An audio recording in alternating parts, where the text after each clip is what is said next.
આપણે સદીઓથી પુષ્પો સાથે એક અતૂટ સંબંધ ધરાવીએ છીએ. સામાજિક પ્રસંગો કે ધાર્મિક વિધિઓમાં ફૂલો હંમેશા આપણી સંસ્કૃતિનો હિસ્સો રહ્યા છે. જીવવિજ્ઞાનની નજરે જોતા આ દરેક પુષ્પ પ્રજનનના એક ગહન જૈવિક હેતુને પૂર્ણ કરવા માટે ખીલે છે.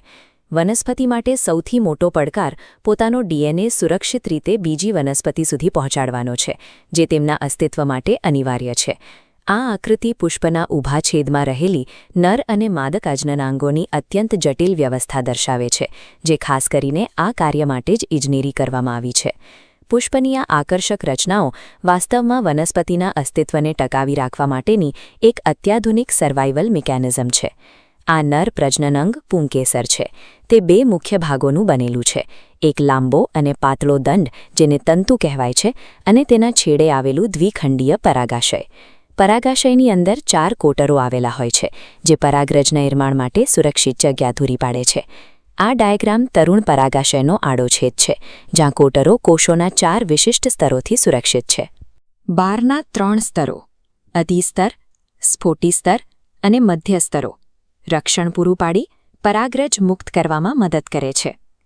સૌથી અંદરનું પોષક સ્તર વિકાસ પામતી પરાગરજને પોષણ આપે છે.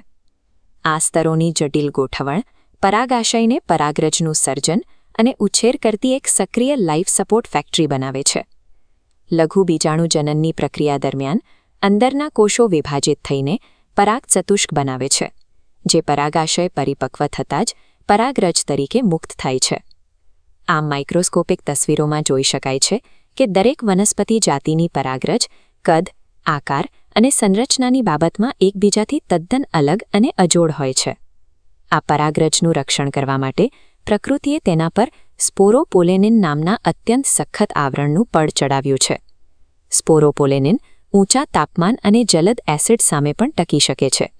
આ જ મજબૂતીને કારણે પરાગરજ લાખો વર્ષો સુધી અશ્મિ સ્વરૂપે અકબંધ રહી શકે છે. આ કવચની અંદર 2 મહત્વના કોષો હોય છે: ખોરાકનો સંગ્રહ કરતો મોટો વાનસ્પતિક કોષ અને વાસ્તવિક પ્રજનન કરતો નાનો જનનકોષ. પરાગરજ એ પ્રકૃતિ દ્વારા તૈયાર કરવામાં આવેલું એક અવિનાશી જૈવિક પેકેજિંગ છે, જે પોતાના જનીનોને પર્યાવરણના તમામ જોખમો સામે સુરક્ષિત રાખે છે.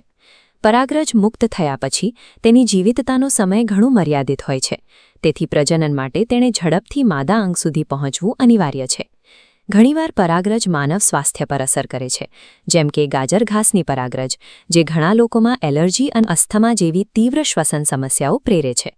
બીજી તરફ પરાગરજ પોષક તત્વોનો ખજાનો છે, તેથી તેનો ઉપયોગ પૂરક આહાર તરીકે થાય છે.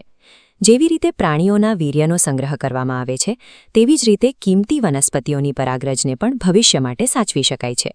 વૈજ્ઞાનિકો પ્રવાહી નાઇટ્રોજનનો ઉપયોગ કરી -196°C તાપમાને પરાગરજને વર્ષો સુધી પરાગનિધિ અથવા પોલન બેંકમાં સુરક્ષિત રાખે છે.